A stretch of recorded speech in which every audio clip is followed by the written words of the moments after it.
საახსრულებლო წარმოების დაწყების საფუძველია კრედიტორის წერილობითი განცხადება და საახსრულო ფურცელი. განცხადებას თან უნდა ერთვოდეს სასამართლო გადაწყვეტილების დამოწმებული ასლი და საახსრულო ფურცლის დედანი. თანხის გადახდევინების კატეგორიის საქმეებში მოვალისთვის ნებაყოფლობითი შესრულების ვადა არის გაფრთხილების ჩაბარებიდან 7 დღე.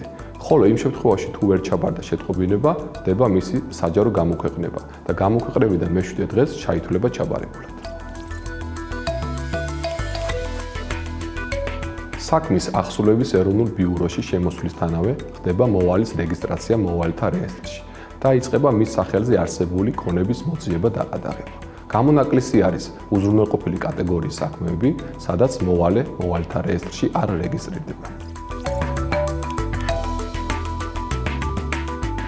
ხარის მოთხოვნის საფუძველზე შესაძლებელია საქმეში ჩაერთოს მხარეთა ინტერესების დაცვისა და მედიაციის დეპარტამენტი, რომელიც ხელს უწყობს მხარეთა შორის შეთანხმებას, რათა საახსოვო პროცესი წარიმართოს ორივე მხარის ინტერესების გათვალისწინებით.